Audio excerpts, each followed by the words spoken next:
ever research launch event in collaboration with Baraza Media Lab. Yes, it's so exciting to know that many of you are joining us from Kenya, where Africa Podfest is, and Baraza Media Lab are headquartered, but also from across Africa and in the African diaspora.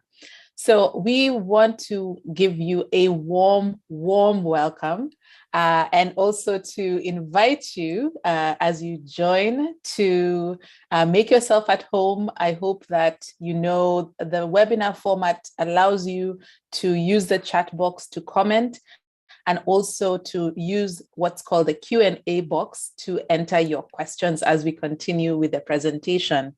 We will have a full video recording available of this presentation, and it will be available soon after this. We'll also, as I understand it, we are live on the Baraza Media Lab YouTube page. So we'll drop the link in the chat so you can add whoever you'd like to, who wasn't able to register for this webinar. We are also on Twitter at Baraza Lab, and also at Africa Podfest. And right after this, we will be hosting a Twitter space to continue the conversation and also to continue the learning. So welcome, everyone. I'm going to give everybody about a minute to continue joining. And we have a lot to share, so we want to make sure that you have enough time to do that. All right, so thank you very much. Thank you for the link to the YouTube Live. It is I'm just going to share. I think we should probably we'll share that with everyone. Yes, so the link to the YouTube Live is available right now in the chat. I see the numbers growing. Please let us know where across the world you're joining from. You can add the country that you're joining us from. Hello from the UK, Alexander. Hello to the entire Baraza Media Lab team, Africa Podfest teams, both in Kenya and around the world. Hello from New Jersey, USA, Larry, and hello from New York. So good morning to everyone who's joining us from that time zone. Everyone who's waving, thank you so much. I see your hand pop up on the screen. And also, hello, Tamika from Atlanta. We've always said that Africa and the African diaspora are at home and abroad. So thank you for joining us. We are going to get started. Hello from Kenya. Hello from Nigeria. So many of you sending in your chats as well. And please drop your questions as we proceed, and we will take off right away.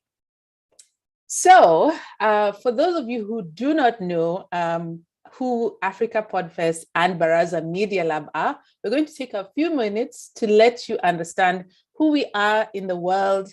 Some of you are not as familiar with our programs, our activities, where we are in the world, who is behind these amazing organizations. And today we will be co-captaining. Myself, my name is Josephine Karianjahi, and I am a connector. I've worked as an international development consultant. I've worked to create social change, both in Africa and around the world. I'm based in Düsseldorf, Germany. Our company, Africa Podfest, is based in Nairobi, Kenya. So I want as much inclusion of voices and people in African podcasting, many of whom have not been part of audio growth across the continent. I am a podcaster and work to bring people together around creativity and social impact. I will be co-captaining this presentation together with Melissa Mbogwa. Hi, everyone. I am Melissa, co-founder of Africa Podfest. I am part designer, part techie, part artist, part researcher, part entrepreneur. And I bring like a multidisciplinary approach to just like seeding the next generation of cultural and media ventures, because I'm really passionate about the power, harnessing the power that we have now of technology and of us, the people, to really build out an inclusive media industry in the future, for the future generations, and for ourselves. I have background in business information technology, in development management, and I worked with some of the most innovative tech and culture companies in Africa. And it's from all that I've learned and from all this experience that I'm really excited about working, collaborating with really excited, passionate people from across Africa to build out the podcast ecosystem. Welcome, welcome. I see many more of you have just joined. We are introducing ourselves, and now we get a chance to tell you a little bit about Africa Podfest. Africa Podfest started off in 2019, at the end of 2019, by gathering podcasters across Kenya who are based in Nairobi around podcasting. We then launched an annual event, which some of you may know of, Africa Podcast Day. And we continue to evolve the concept of bringing together people around podcasting and around community. We've evolved into a year-round community platform with online and offline programming. So right now we run an annual international podcasting festival. We do original research, which is partly why we are here today. And we also enhance the discoverability of African podcasts through the Africa Podcast Database on our website.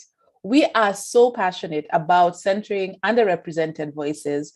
And we, through podcasting, continue serving and enhancing more access to the different ways that media allows voices to be heard.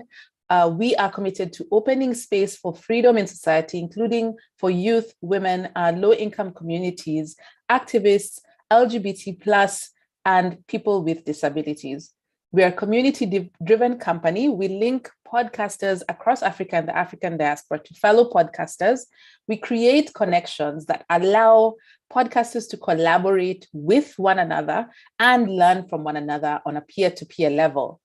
And on a research perspective, thanks to audiences both on our regular platforms and around Africa, and you all, some of you have really shared this across your networks, we compile and continue to provide data and analysis on podcasting for podcasters and podcast industry stakeholders around the world. We foster an ecosystem that catalyzes the growth of the podcasting space across Africa. Welcome, welcome from Africa Podfest. I'd like to invite our partners in this project, Baraza Media Lab, to tell you and share with us why today is happening and what the role of Baraza Media Lab is in this process. I would like to invite the Executive Director of Baraza Media Lab, Maurice Otieno, to join and be able to give us a context and to center us in this research project. Welcome, Maurice. Hi, Joe, and everyone on the call. Thank you so much for joining us today, and most importantly, also contributing to this research that will be groundbreaking for the podcasting space, I think, in terms of adding knowledge to the space and the industry. I'd like to start off with my name. I'm Maurice Otieno, as Joe mentioned. I'm the Executive Director at Baraza Media Lab. And basically, Baraza Media Lab also in itself was set up after a research was conducted in what is ailing media in Kenya and why media is not functioning as it should be. And some of those conclusions that came out of that research that led to us being launched was the lack of innovative storytelling models that is ending up losing more audience. The lack of innovative business models for media, and the lack of trust because of media ownership. And when Baraza was set up, we set out to only do one basic thing: continue in the spirit of research so that we can be able to build more knowledge and people can be able to know what gaps to be able to cover with the knowledge that we are bringing out. Of course, the space that we do have provides that bit for networking and building trust within the community. We do also run programs with partners across Kenya, especially within the media sphere. And for us, media is not only journalists and TV and radio, but also we look at other nascent and upcoming media genres like podcasting, animation, cartoonist, and also look at the overlap of these different genres of media. We do also have an incubation where we do incubate new and interesting storytelling models or media startups, if you can call them that, and incubate them and see how do they survive to be able to challenge the status quo where media in Kenya is owned by either political families or people who are connected to political families. And that helps them to shape the narrative of what we as consumers have. But we see this as holding space for truth and as holding space for us to hold the powerful in account by having independent media basically to grow. So that's in essential what Baraza Media Lab does. And for us, it's a real excitement to work with the Africa Podfest to do this research. We view Africa Podfest as the community of podcasting in Africa. And there's no better way of finding what the community is suffering from, or even the potential solutions, other than talking to the community themselves. So we are very glad to see how this has come out. I am almost certain that all of you guys on this call will be super pumped and super happy about the result that you see. For us, it was amazing to just see the gaps from distribution to infrastructure to policies to technology. So I don't want to be the one who's letting the cat out of the bag, but it's super interesting. And the one thing that I would love for us to be able to do is to be able to consume and think through this research. Don't just take it and shelve it as any other research. We try to make it as interesting as possible, because we know, in all fairness, research, how it's presented is really very bulky and boring. You'll definitely see that this is presented in a very thoughtful and beautiful way. So please consume it, give us feedback, and contribute in whatever way you can. So thank you so much, and thank you to the Africa Podfest team for working and even agreeing to be with us on this call.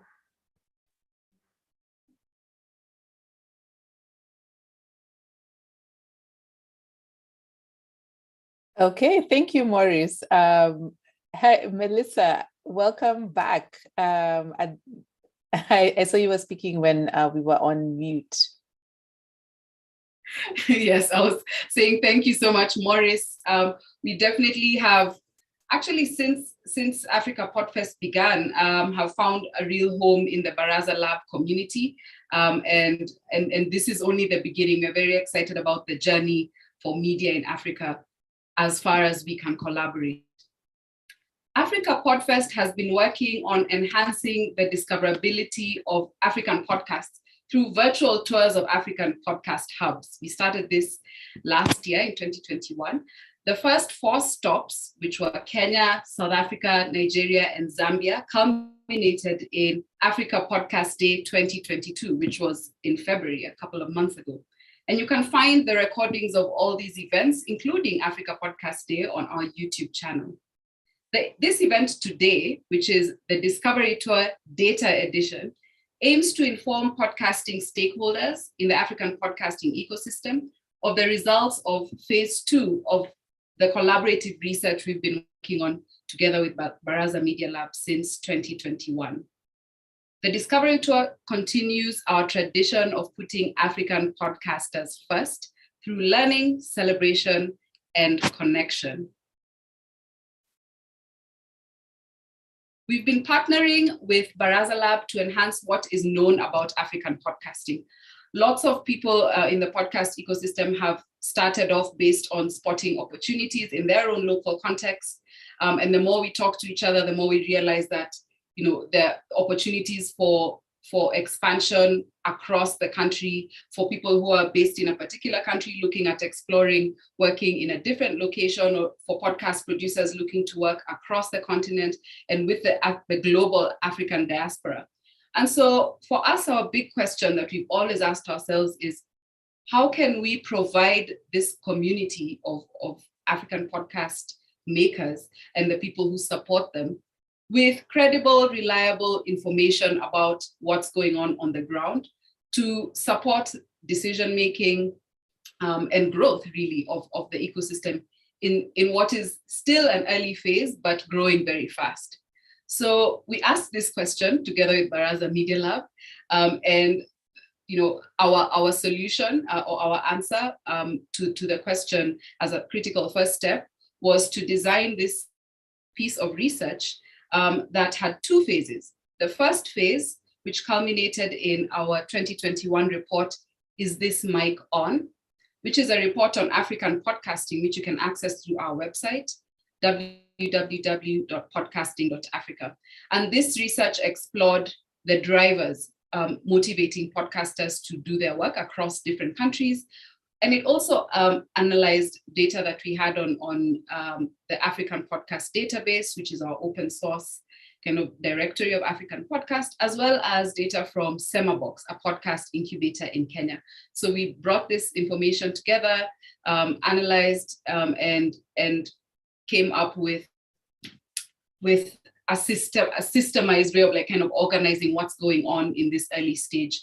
How is podcasting taking root in Africa? We also conducted an audience survey, the findings of which we presented at Africa Podcast Day in 2021. So this collaborative project, phase 2 of it, sought to surface crucial information and insights to support investment in innovative business models within the podcasting industry, which is showing tremendous potential. So we're very excited about it. The first project objective was to develop a baseline understanding of trends in the African podcasting scene, whereas the second phase is to look towards the future. What are the opportunities that we have to actually grow the space? From the research, we've learned that one important missing piece that's needed to grow our industry is reliable information that aids, one, podcasters and ecosystem supporters to make good decisions. So the aim is to better understand growth and sustainability in 3 leading African podcast markets. That's Kenya, Nigeria, and South Africa. We found that these 3 countries from our previous research are where audiences and podcaster communities are most developed on the continent. And so we thought this was a very good and strong starting point from which to examine opportunities for growing the industry sustainably. So overall, and this is outlined in the report, in the full report, which is available on the website, we've been able to uncover podcast themes, needs and perceptions of podcasters, audience engagement and motivations driving podcast growth in these markets, as well as some of the challenges that are currently, the gap, the holding podcasters back and holding back audiences as well from discovering more African podcasts. For Africa Podfest, we've been adding to the story of African podcasting through research from our very, very beginnings. In fact, the idea and kind of the seed, one of the seeds of bringing community together came from independent surveys and interviews that we conducted as far back as 2017. So like the multiple award-winning science fiction writer, Octavia Butler, we're informed by the stories in the craft of podcasting across African podcasts. Octavia Butler said that every story I write adds to me a little, changes me a little, forces me to re-examine an attitude or belief, causes me to research and learn, and helps me to understand people and grow. African podcasters are driven by a desire to build community, the inclusivity and accessibility of podcasts as a new medium, the opportunity to be heard, even though the podcasters' perspectives may be way out in the margins or considered to be way out in the margins, and the barriers that African podcasters are facing that we've learned are that infrastructure access is quite a challenge. And then also producing very high quality podcasts consistently over time is very demanding, time-wise, effort-wise, and resources-wise. And podcasters find it very challenging to access this time, the resource that they need. And then there's also a lack of ready opportunities for monetization at the moment for the majority of African podcasts. We are very much learning as we go along. So we are very much learning together. Maurice mentioned that this report isn't one of those that we've designed to just kind of sit there on the shelf. It's meant to be examined, it's meant to be questioned, it's meant to be discussed. And this is our hope, that you will take what we've prepared and presented and shared with you and use it as a ground from which to explore and ask more questions and go further in your work building out the African podcasting ecosystem. So what was our approach for phase 2, jumping into actually talking about this particular research report? Our study was basically looking at 4 main areas that could provide insights into the feasibility for investment into the African podcasting industry. So one is we examined market demand for podcasts, the regulatory environment around podcasting, technology access, and business model and growth support for podcast producers. And our research questions were, 1, what are the models for sustainability that have contributed to the growth of podcasts in Kenya, Nigeria, and South Africa so far? What has led to successes so far? And secondly, what are the opportunities for income generation that could lead to sustainable growth? Thirdly, what are the behaviors, demographic characteristics, and demands of podcast audiences in Africa? We've always known and we've always said that podcasting in Africa should not be taken as the same way that podcasting in other parts of the world has grown. In Africa, it's going to move, and it's already moving in its own unique ways. And understanding the audiences is very, very critical to being able to make sound investments in African podcasting.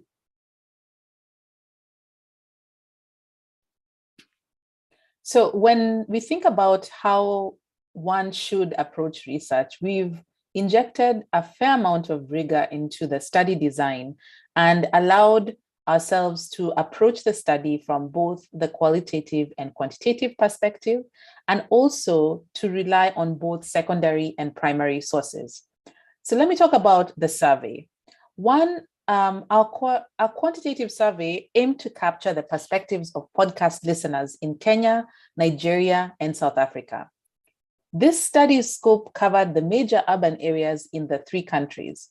Anecdotally, we know that only a negligible proportion of podcast listeners are in rural areas per previous studies, but we are seeing that rates of estimated penetration of the internet use and access in all 3 countries informed our sampling.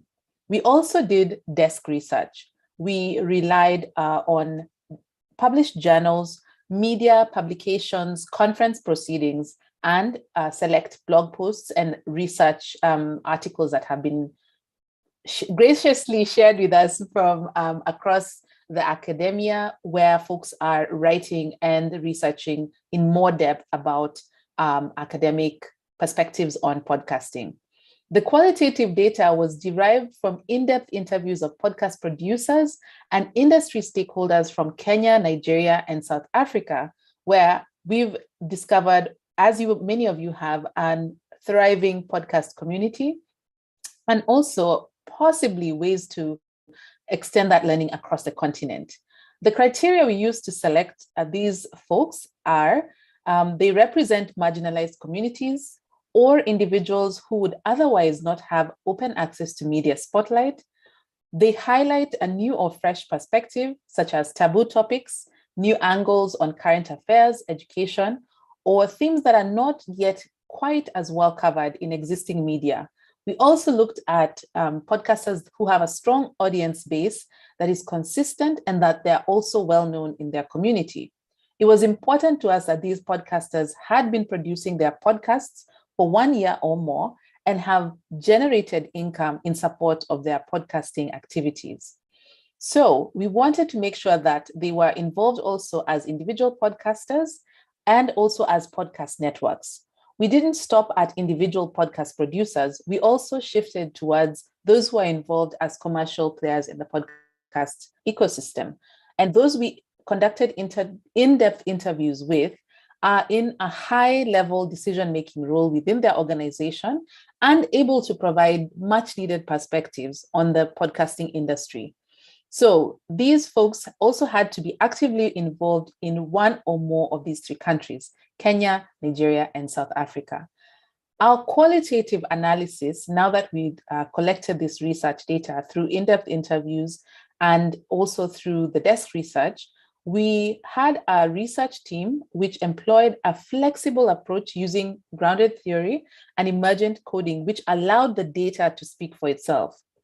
Codes and themes emerged from in-depth interview transcript analysis, as well as framework-structured analysis coding. These codes and themes led to findings and analysis which serve to validate or extend the knowledge that we have on African podcasting, sustainability models, and opportunities for income generation. So, as many reports come out about African podcasting, we hope this report will allow you to examine what's happening in brief across the continent from the perspective of those we managed to capture in this particular survey. You can find this report at www.podcasting.africa. And in this report, you will gain insights from the previous research, which we've talked about in the beginning of this presentation.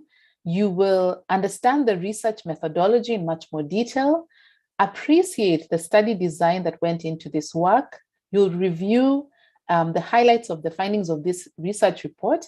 And most importantly, you'll be able to make more sense of the summary and recommendations that will inform the work that's happening in African podcasting across the continent. Now, allow us to pause for 1 second and ask you who are joining us. Thank you, everyone who's followed us from the very beginning. Thank you, everyone who's joined us on YouTube.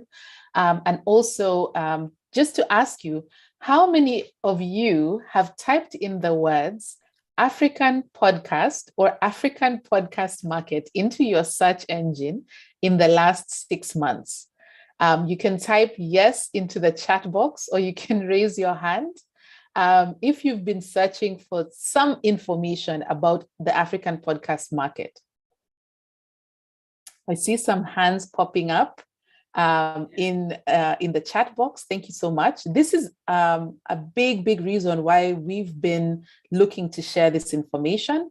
And if it seems like we've really skipped over a lot of parts, just know that we want to capture as much as possible and also start to answer this question. So thank you for your responses. We will continue. And this is why we do the work that we do at Africa Podfest. So we started with a literature review. We'll start sharing our findings rather by sharing with you a highlight of what we found in the literature review. So we started by evaluating literature on the structural dimensions of demand, market demand for digital content in Kenya, Nigeria, and South Africa. Next, the literature review zoomed in on the demand for podcasting at a global level and within the African context to reveal how individual user preferences are propelling the growth of podcasting, specifically in Africa. What did we find? That the literature on choice of media offers two perspectives to understand consumer demand for digital audiovisual content in a general sense, and podcasting in particular. One is that the structural factors shaping demand for digital content are expounded on in the literature review. There's a rise in consumer spending and mobile internet access that's shaping podcast demand in a big way in Africa. African audience habits in general are shifting, and there's been a huge impact of COVID-19 on digital content consumption. Overall growth in demand for audiovisual content followed the shutdowns due to the pandemic. Like in many parts of the world, there was an increase in in-play events that was being virtually, and a rise in traffic on internet service providers witnessed in the 3 countries since the pandemic. This is a move to being more part of an audience in daily life. There's been this shift to a more daily life. It's especially true for audiovisual content online. We also review why podcasts have become such an important part of the digital media landscape globally and in Africa. And we found that even though podcasting has a relatively slow growth in Africa, however, or rather it's come later to Africa, so to speak, the growth in the presence of podcasts that's happening quite fast is representing even more African countries and the African diaspora quite fast. There's higher demand for podcasts that represent Africans, that challenge the representation of Africa and Africans, and that reflect African realities. This is what African audiences, both on the continent and in the diaspora, are hungry for. We also found through the literature review that podcasting offers a space for community building and the inclusion of marginalized and underrepresented voices and narratives. And that's what's influencing its growth in a huge way in Africa as well. And thirdly, podcasts are increasingly being used to produce and distribute African stories. So podcasts are a critical keeper of African cultural expression and heritage. Our next part 2 of the literature review, explores the regulatory environment of digital content in the 3 countries. And here what we found is that the literature speaks to on one side, frameworks to support African podcasters, and secondly, cultural policy making support. So just to highlight, in terms of frameworks for supporting African podcasters, there's a need for guidance on relationships between podcast publishers and technology platforms. Again, there's a need for policies to support expanded capacity for podcasting, expertise and investment in podcasting, and lessons from audiovisual frameworks in cultural and creative industries, for example, film. Which are further ahead in their industrial in their journey in the 3 countries. In terms of cultural policy support, we found in the literature that there is interregional cooperation among countries, and there, for example, between Nigeria and South Africa, again, generally around digital content online. There's a new all-African cross-border agreement, such as the Africa Continental Free Trade Area, which does speak directly to audiovisual content as well, and has the potential in the medium and long term to really open the space and shape the way that podcasting grows as well in Africa. And then lessons from intercontinental support frameworks can also be used and taken for developing the African podcast space, such as the European Union Audiovisual Media Service Directive.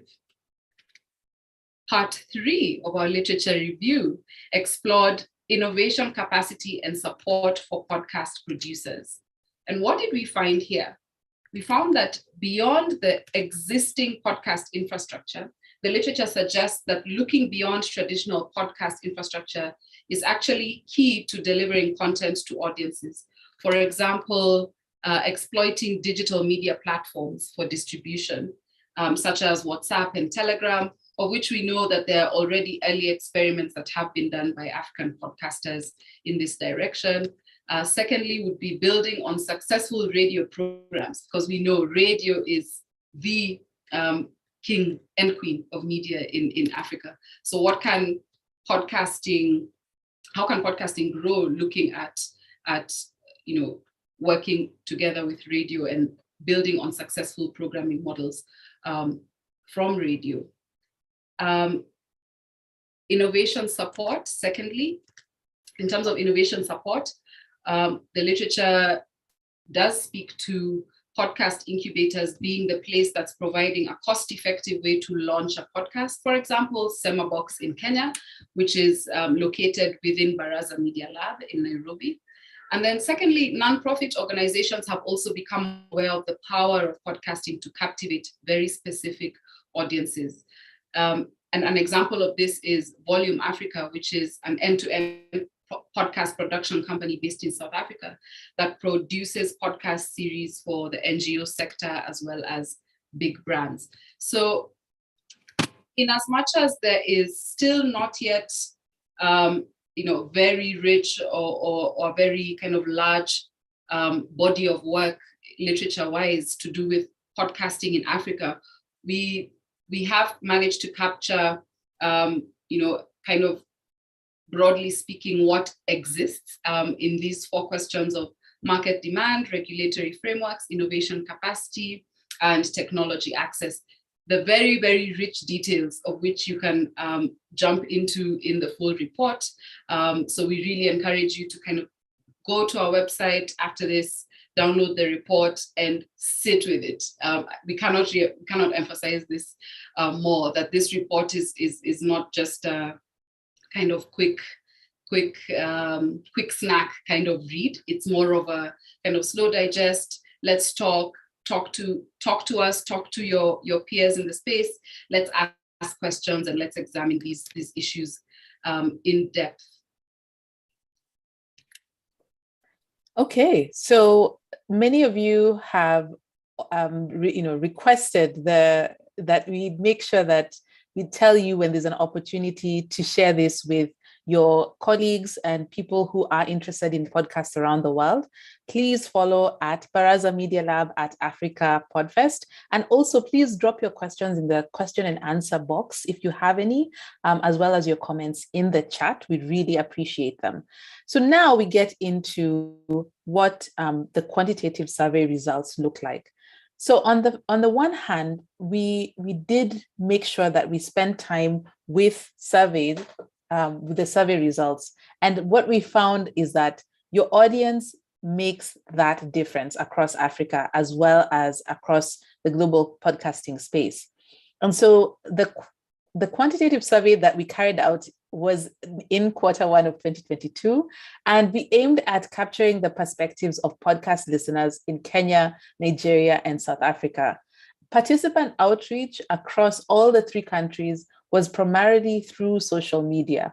And so we captured a lot of perspectives and we verified that those responses were coming from Kenya, Nigeria, and South Africa using our very handy tool called IP addresses. We were able to make sure that we were validating our responses and making sure that they did come from within these countries.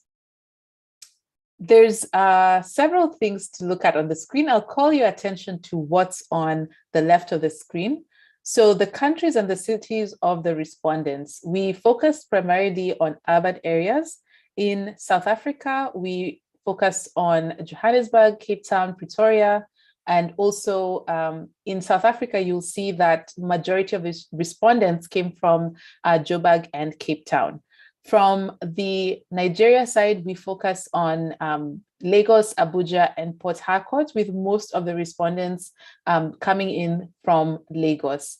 And from Nairobi, that was the main area we focused on in Kenya, and most of the respondents came from Nairobi and also Mombasa and Thika. A majority of the respondents are from Kenya. We are headquartered in Kenya, and a lot of our networks are within Kenya.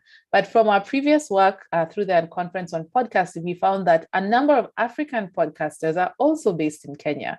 And so we hope that future work will allow us to understand how inter-country networks play into where you set up your podcast and where Africans from different African countries set up their podcasts as well. Nigeria and South Africa balanced very well our data set. And this could be, due to the fact that we are continuing to build networks in both of these countries, and also that African podcasting and connecting across African countries for podcasting is still in its early stages and set to grow already. So podcasts, however, are not only capital city media. There's a trend of growth which follows the spread of internet access. And so as it expands, it will expand into smaller urban centers, and podcasting is sure to follow, as we've seen previously. On the right hand of the screen, you'll see a graph on the overall age and gender of respondents. We have overall people who identify as female accounted for a majority of the respondents across almost all age groups.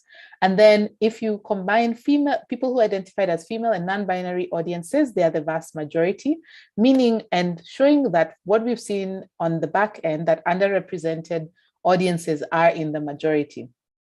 This is consistent with our findings in our previous reports, including the Is This Mic On report. Most podcast listeners that we found in this survey are in the 24 to 30-year-old age group. This is both consistent with population trends across Africa, which is a very youthful continent, and also digital internet user trends overall. In terms of ideal podcast duration, a question we asked is, what is your ideal podcast duration? Overall, podcast audiences prefer podcasts that are between 30 to 40 minutes long. However, this listening habit varies, as some would rather podcasts that are 1 hour long, while others would prefer podcasts that are 20 minutes long. The distribution also varies significantly per country, as you can see on the charts on the left. A majority of Kenyan audiences prefer podcasts that are 40 minutes long, whereas Nigerians prefer those that are 30 minutes long, ideally, and South Africans are split between podcasts that are either 20 minutes long or 50 minutes long. So this is really interesting in terms of just being able to see via the data that the audience is very diverse, and this speaks to the power of podcasts as a niche, a medium that appeals to niche audiences. To the right, we asked, what is your most preferred app for listening to podcasts? Spotify, Apple Podcasts, Anchor, Google Podcasts, YouTube, and AfriPods are the top apps that are preferred by African audiences in these 3 countries. And this is also interesting because while we can see that the established platforms, the globally established platforms continue to dominate, there is still quite a strong uptick in Africa-focused homegrown platforms such as AfriPods. And there's also quite a strong uptake of YouTube, which is not in the classic definition of podcast distribution app, but which many African audiences are discovering podcasts from. And on the other side, YouTube is a platform where a lot of podcasters in these 3 countries are actually posting their content because of this awareness that audiences are already familiar with YouTube. We expect that there'll be a lot more dynamism in this space with the distribution platforms as more players enter the app market, the podcast and audio distribution market in Africa in the near and not so near future. So most of the survey respondents were very candid and allowed us to understand what their pocket looks like. So many of the survey respondents are employed or have their own businesses in a self-sustaining capacity. And you can read a little bit more about that in the report. So there is some way that podcast listeners might be able to support their favorite podcasts with direct financial support. So we asked those who podcast and those who are podcast listeners whether they support a podcaster directly in a financial capacity. And so generally across Kenya, Nigeria, and South Africa, most podcast listeners do not report supporting a podcaster financially. However, of those who do, Kenya and Nigeria have the highest number of those who support podcasts financially, and third is South Africa. On the right hand of the screen, you will see, we asked the question, what's the podcast category that's most listened to? With the main bar, it could be purple, it could be pink, depending on how you perceive this color, is from international podcasts. So they were the most listened to category, and this could be from anywhere that's not Africa, not specific to one country. And then the next part, we asked how many of the respondents actually listen to podcasts from their own country. And Nigeria reported the highest number of podcast listeners who listen to podcasts produced in their own country. And third, South Africa reported the highest number of podcast listeners who listen to podcasts produced in another country. So our third option was, do you listen to podcasts from another country? Admittedly, we are much more interested in whether we are listening to African podcasts from within the continent and from the African diaspora. Yes, this is interesting because it tells us that there's still quite a way to go in terms of promoting and creating awareness on African podcasts among audiences.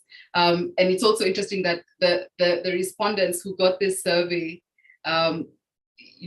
another interesting question is, we don't know the proportion of them for which this was the first time they were hearing about Africa Podfest or hearing that they're African podcasts actually, or there's a scene, but it's a really interesting kind of pointer to the work the gap that still exists and the work that remains for us to do in terms of cultivating the African audience for African podcasts. It also does really point to looking into what's working in Nigeria, because clearly something's working. Definitely. So we'll switch into a different question that we asked, whether people listen to podcasts together or separately. So typically, Africa's reputation as an audio continent is mainly through radio, and radio has been listened to mostly in communal settings. Podcasts have shifted this quite a bit, and we found that most podcasters listen alone, so that's about 86.2%, and 13.8% listen communally. So this is unsurprising across the continent, but it's interesting that it still follows in a little bit how radio is listened to in many areas. And so now we'll switch into a question we asked each person from each country, what their favorite podcasts are. So from Kenya, we had 5 podcasts jump to the top of the respondents. And this is in terms of how frequently they were mentioned across the survey. So one is Legally Clueless. And so we had people literally type in the name of the podcast. The second one is The Mics Are Open. The third one is Sambaza. The fourth one is the TMI podcast. And the fifth one is Nipe Story podcast. We asked the same question of all the respondents from the 3 countries. So in Nigeria, the top 5 podcasts are I Said What I Said, iFlow, Tea with Tay, Queen Rafi's Space, and ISWIS. We inferred that this is I Said What I Said. So I Said What I Said is pretty popular. Right. In South Africa, oh, sorry, go ahead, Jo. Right. And also, there were many more podcasts that were mentioned in all 3 countries, for sure. Yes, we are only presenting here the top 5. In South Africa, the top 5 are True Crime South Africa, MacG, Pen Essay, African Tech Roundup, and My Only Story. This is also interesting in terms of, we've been asked, just to kind of give you a share a tidbit here, we've been asked so many times, and this is a conversation that's been happening about, like, what are the top African podcasts? And we've always said, it's very hard to kind of say as a whole, what are the top African podcasts that are most popular across the continent. However, it's very interesting to be able to begin to see what audiences in each of the countries are saying. And of course, as we reiterate, this report and this study is really showing us, it's surfacing information that's helping us kind of clarify questions and frame further work. So this is very interesting in that sense. Yes, Next, and sorry. I'm seeing from the chat, thanks, Melissa. So I'm seeing from the chat several of you recognizing these individual podcasts. And we even have one of the podcasters saying, so humbling seeing my podcast up there, the Queen Rafi space. So welcome, Rafiat. So as we continue, we're going to shift gears a little bit and talk about the in-depth interviews themselves. In the in-depth interviews, the qualitative data that we derive from the interviews of podcast producers and industry stakeholders from the 3 countries, we interviewed a total of 11 respondents. And of course, this is by no way, that number 11 is by no way an indication of the number of potential of possible people that we had to interview. There are a lot more podcasters and industry players who met our criteria. And we did find that from the 11, we gathered quite some interesting insights that we're very excited to share with you. So the first question that kind of surfaced, the first code that surfaced from the analysis of these discussions was around opportunities for income generation.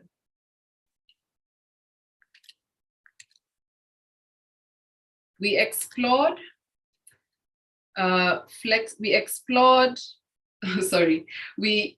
findings can be grouped into 3 categories. 1, financial opportunities, 2, audience numbers, and 3, opportunities for growth and scaling. And these are kind of the themes that popped up from our analysis that came up quite a lot from all these discussions.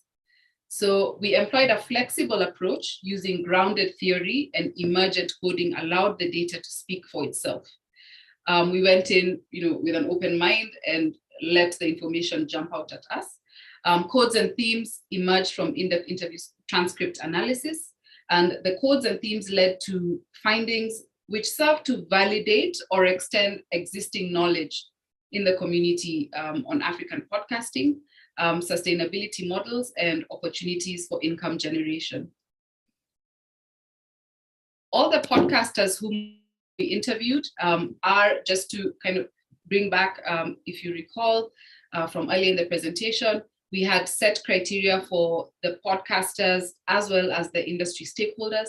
For the podcasters, they are all podcasters who have had consistent performance, kind of as podcasters, have very strong audiences relative to the podcasting market in Africa.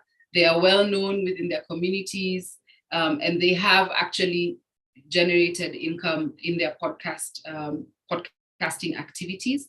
And we interviewed a mix between individual podcasters as well as podcast networks. For the industry stakeholders whom we interviewed, they're all decision makers within their organizations, and they do have kind of an active interaction and engagement with the podcasting space.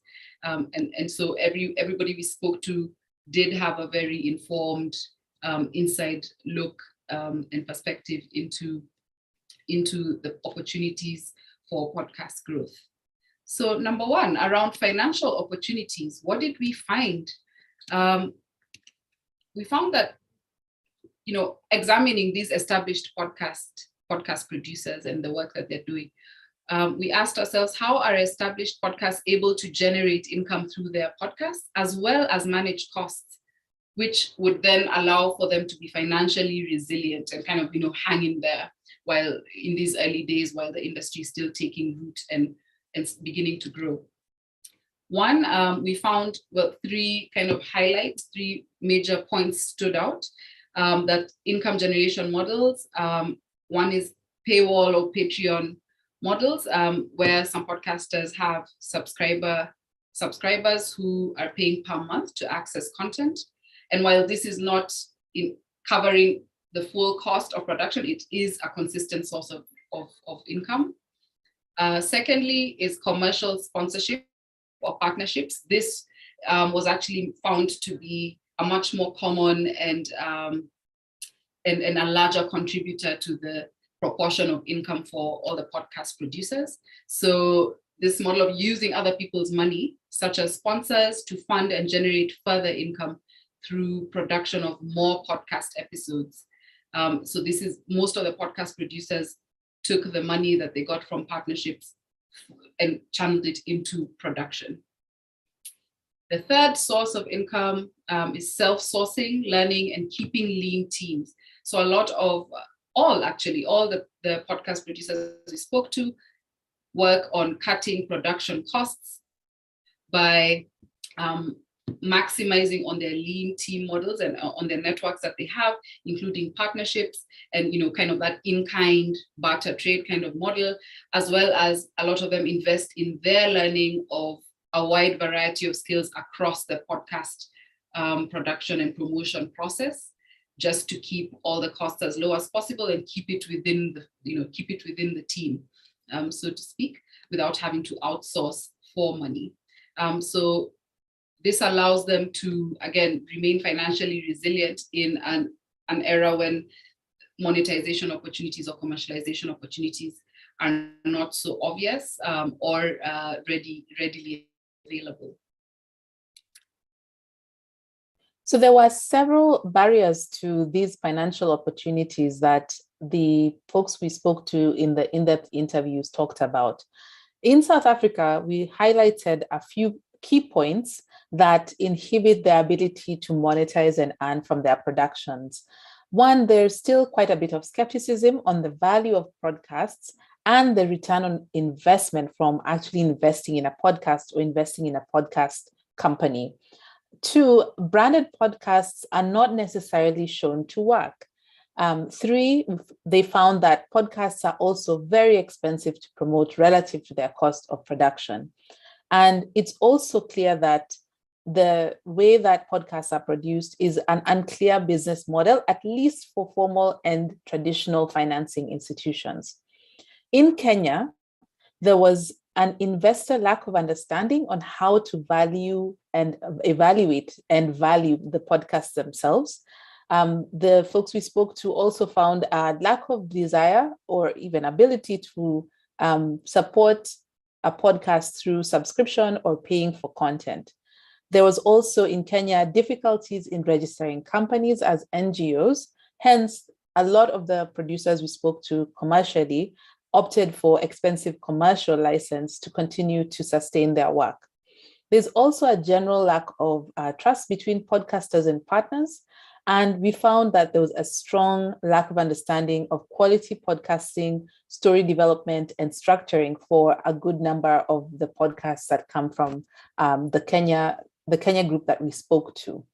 And so one of the other areas is thinking about Nigeria is restrictions on creative freedom from partnerships and brands. So specifically around new client work, and also business structures that focus much more on impact than profits were the norm across those we spoke to from Nigeria. There's also a general sort of scarcity in terms of time and commitment from podcasters to allow them to really elevate their work, and also a slow uptake of podcasts that were found from the folks we spoke to.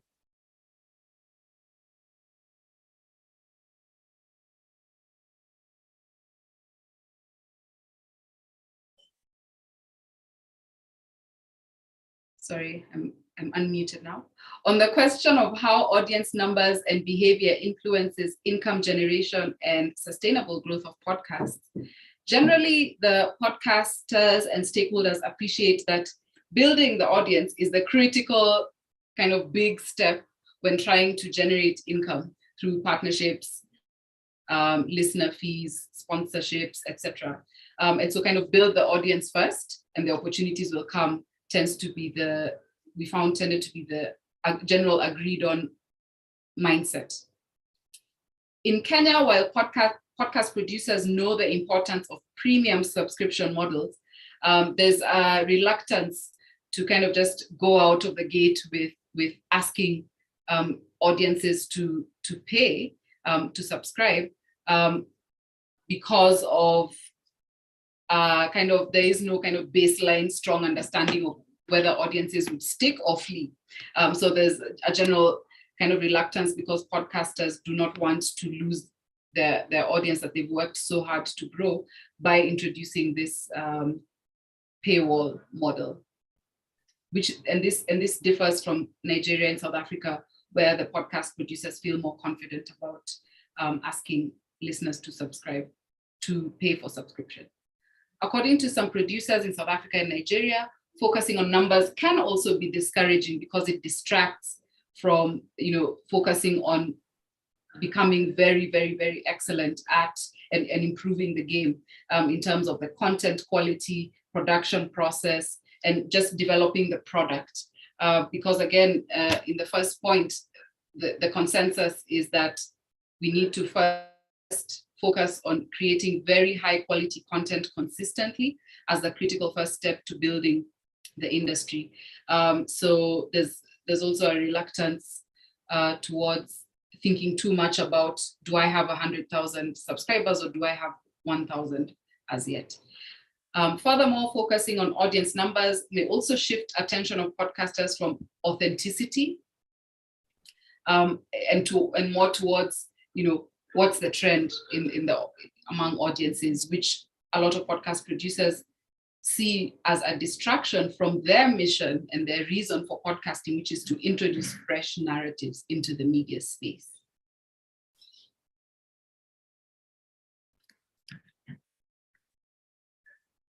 In terms of opportunities for growth and scaling, we asked, what are the opportunities for growth and scaling within the podcast industry? And we found in South Africa that media companies should rely on research on African podcasting to guide podcast production rather than going in fully blind into understanding how the game is taking shape in the local context. Secondly, collaboration rather than competition between radio and podcasts for partnerships and brand deals is an opportunity and has been mentioned by the people we spoke to as actually the opportunity for growth, looking at it as audio in general and capitalizing on the opportunities that both the digital and the terrestrial versions provide.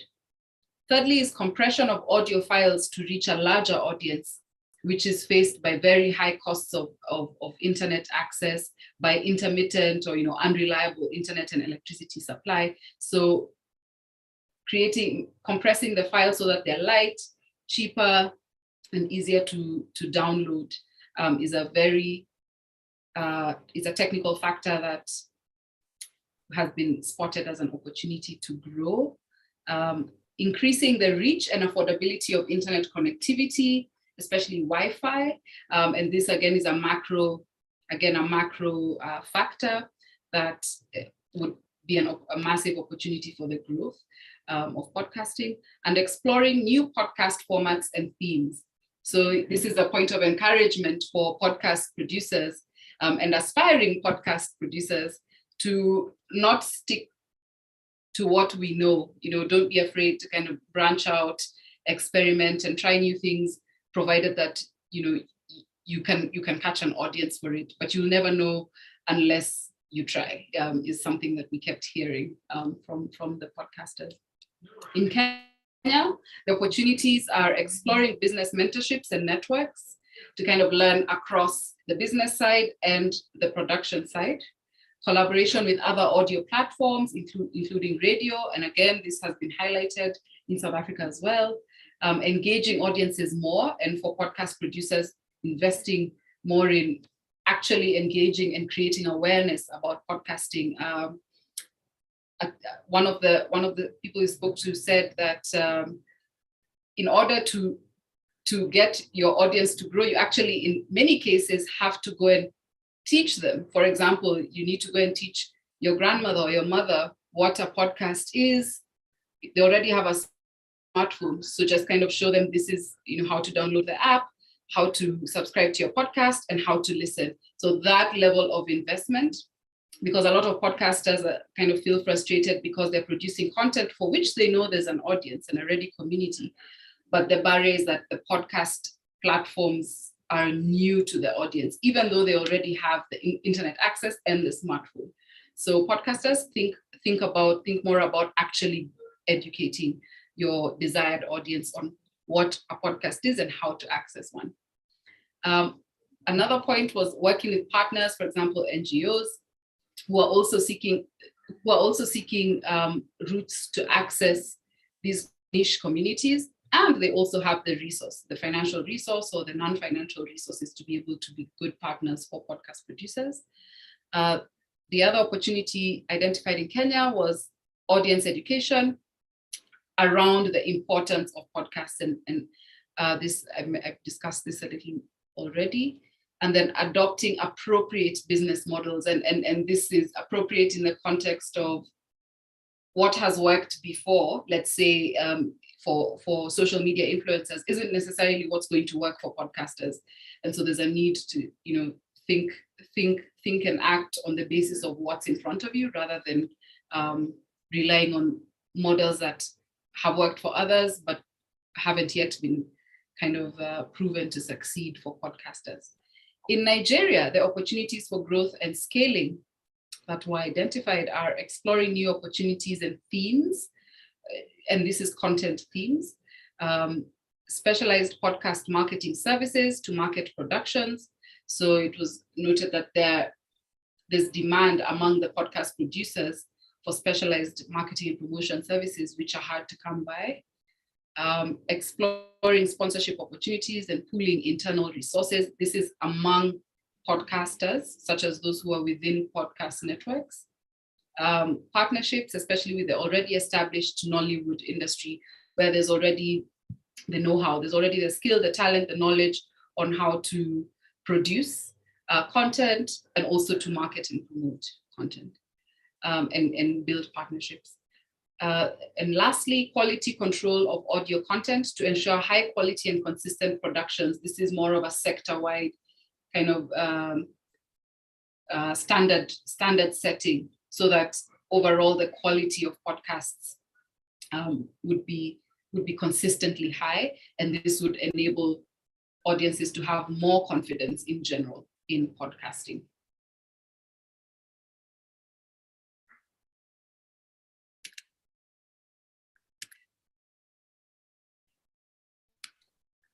In summary, in terms of what can we take away from this research? Again, note that what we have shared with you today is only a tip of the iceberg. There's a lot more information in the reports from every section of the study, from the literature review, from the survey, and from the interviews. There's a lot more information in there, and we go into a lot more detail. So we really highly encourage you to download the report. But in summary, as a recap, what our objectives were to explore the opportunities for sustainable growth of podcasting and to draw insight into the feasibility of investment into the industry. And this is why we examined the audience, in terms of market demand, and we also looked at the podcasters in terms of the supply side, to look at where is the industry, to kind of give ourselves a better look at where is the industry in terms of readiness for further investment into growth. And we aim to answer 3 questions. What are the models for sustainability that have contributed to the growth of podcasting in Kenya, Nigeria, and South Africa? What are opportunities for further income generation that could lead to sustainable growth? Essentially, what is the untapped potential? And what are the behaviors, demographic characteristics, and demands of podcast audiences that make them stand out from other media audiences? So we found 3 models for sustainability that have been working for podcasters to this point. One is the paywall model or subscription model, as well as like the Patreon, like the donation model. Second is commercial sponsorships and partnerships, and self-sourcing. So podcasters investing their own capital or money and resources from their networks, as well as keeping very lean operations and maximizing on the skill sets of everybody who's on their teams. Opportunities for income generation. One is exploring business mentorships and networks, collaboration with other audio platforms, including radio, working with partners such as in the nonprofit sector, adopting appropriate business models, and specialized podcast marketing services to promote podcast productions. And then what are the characteristics we found of podcast audiences in Nigeria, Kenya, and South Africa? A majority of listeners live in urban areas. What is interesting to take away from this is that they're not only in capital cities. We've had this a lot, and it was, may have been the case in the past where podcast audiences were very highly concentrated only in, Nairobi, Johannesburg, Cape Town, Lagos. But what we found is that there is growth in audiences in other urban centers in these three countries, and we think this is set to grow. A majority identify as female and are between the ages of 24 to 30. A majority use established podcasting platforms to access content. So the mainstream podcast distribution apps are also big in the three countries. Majority of African audiences listen to international podcasts. So still that gap there.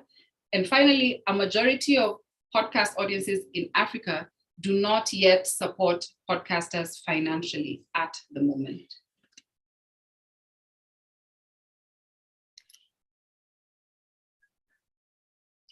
This report, sorry, go ahead, Jo.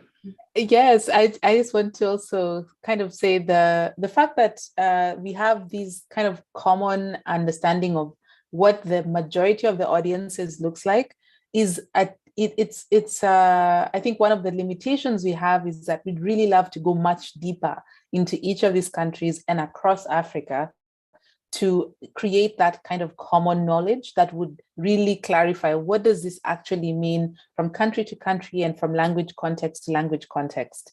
And so that kind of jumps us into the last part, which is, what this report hopes to do. So please proceed.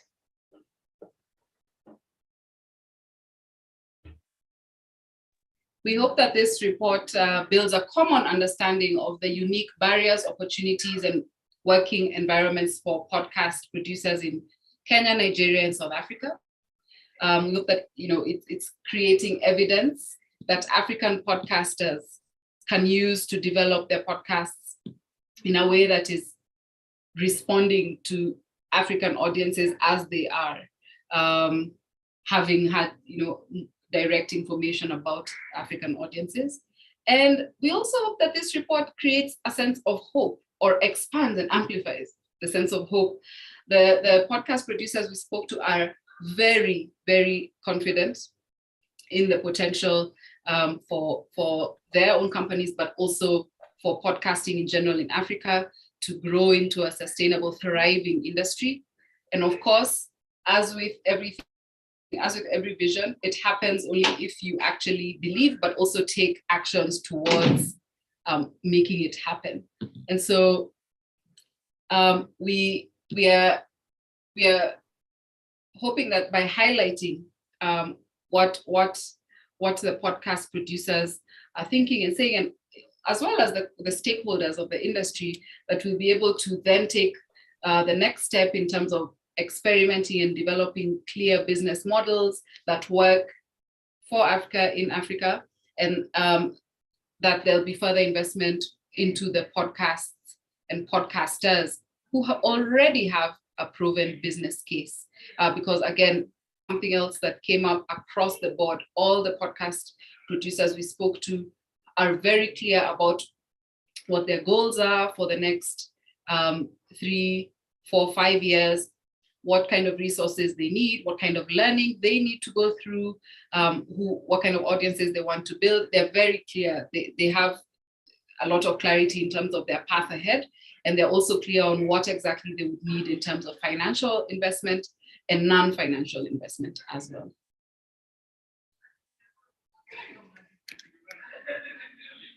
Overall, again, to wrap up, takeaways are that overall opportunities in Africa are, as part of the global podcasting arena, are only beginning to be widely understood and explored. This is only the beginning.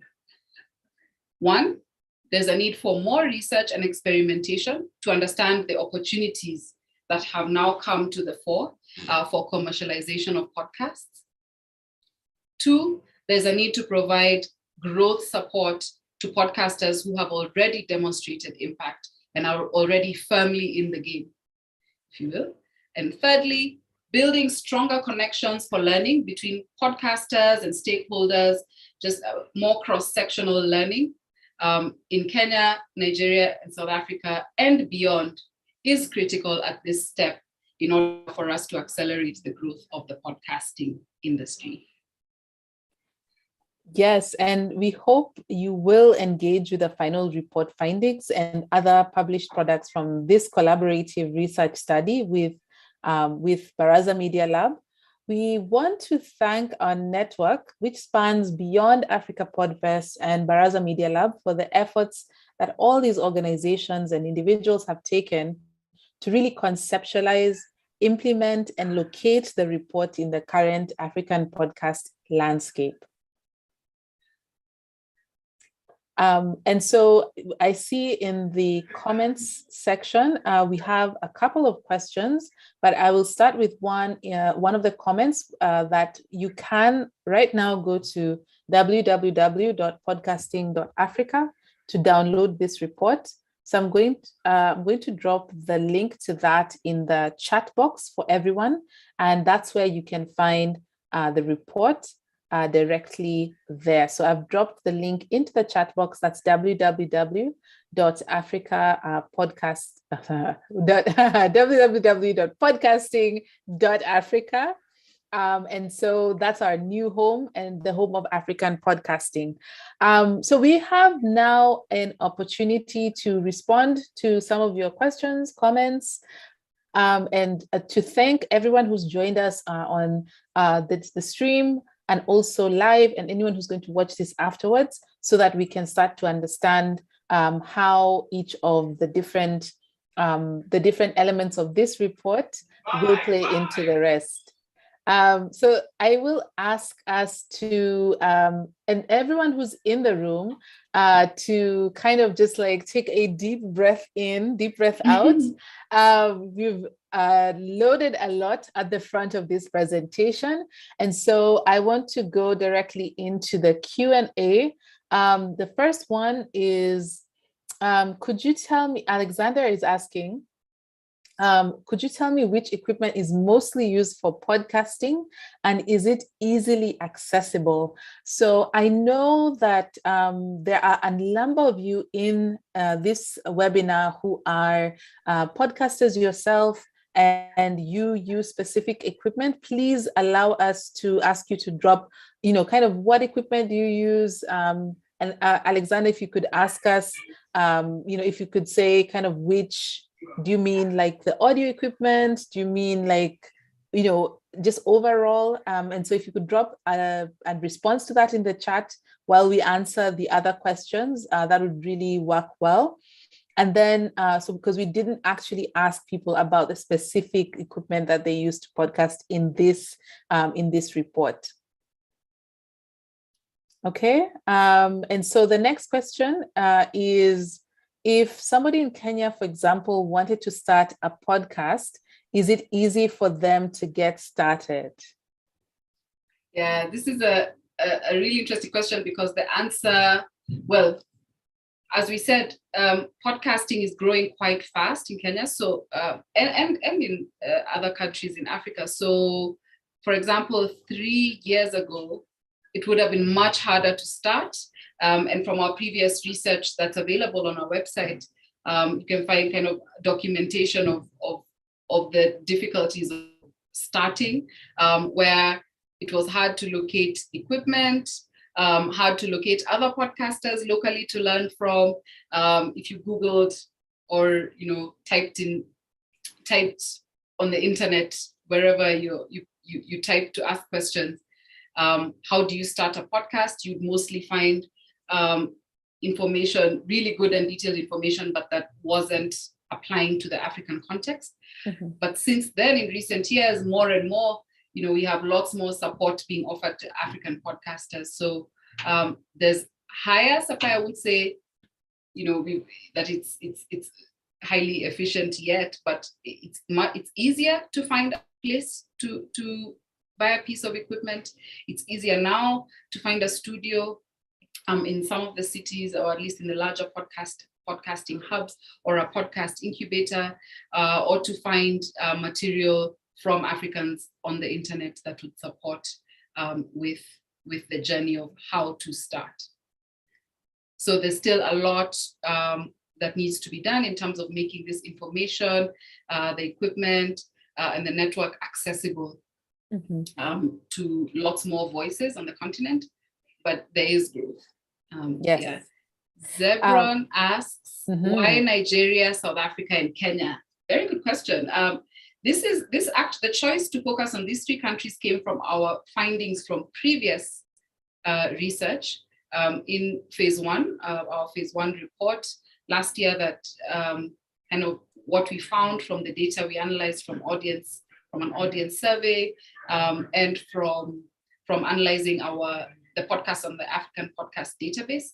Well, these are the kind of three countries where there's the most response from both the podcaster side and from the audience side. So this is why we started with the three countries. And it's by no means a statement on where podcasting in Africa should end. It's only that we had to start somewhere. And so this is how we chose to start. We do know from our community that spans across the region, North Africa, West Africa, Southern Africa, Central Africa as well. We've featured podcasters who speak multiple languages and who are based across the continent. And there are podcaster hubs popping up and that are quite active in different countries beyond the three that we have focused on for this particular study. Candy at Jambo is asking, what kind of content are people looking at? Are podcasts with a business angle popular? Say those in investments, energy, agribusiness, marketing, science, etc. And so I think what we saw in these, what podcast people are actually listening to the most, they really run across the spectrum. There's pop culture podcasts, there's business podcasts. In our previous work, which you can find on the website, which is this mic on www.podcasting.africa, you can find a much more detailed breakdown of which categories of podcasts people are listening to. And so we didn't address that specifically in this, but from the podcasts that were featured in the favorite podcasts, we have a variety of popular podcasts that can help you get a sense of what in each country popped up as the most common response, and what the most critical areas are that people are focusing on for their podcasts. Yes, and as a hint, you will be surprised. It's quite diverse from what we're used to seeing in terms of popularity of themes, but it's very exciting information. Yes. So I think, that's the end of the questions from the Q&A box, but I saw there were a couple of questions also from the chat box. So I'm going to go back in a little bit, and I see people kind of trading information in the chat, especially people sharing what equipment specifically that they've been using. I won't mention the specific brands. I think everyone can kind of get to see these in the chat box right now. And also, just a question on whether we have any data on French language-based podcasts. So if you are a French language podcaster focused on Africa, please reach out to us. We are, by the research we've done so far has not included Francophone podcasts, unfortunately, but it is a plan of ours to include that in upcoming editions. So thank you for that question. And so Steph asked, what kind of restrictions do the partnerships put on creatives? Is it content related, length of episodes, etc.?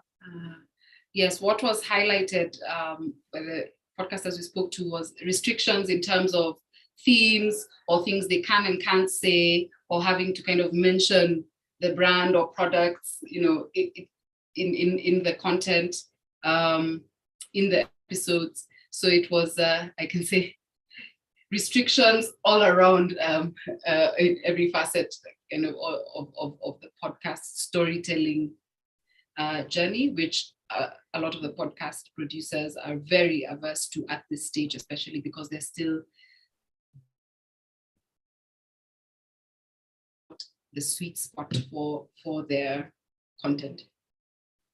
All right. And so I also see that someone had asked about which organization helps, the organization that helps NGOs in terms of podcasts. That was an example from Volume Africa.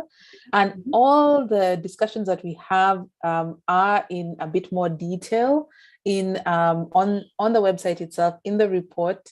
I'd like to ask everyone who's still in the chat, before we close out the question and answer, just to say one thing you got from this presentation or something that just kind of made you pause. If you can say what it was for you in the chat, we'd really appreciate it.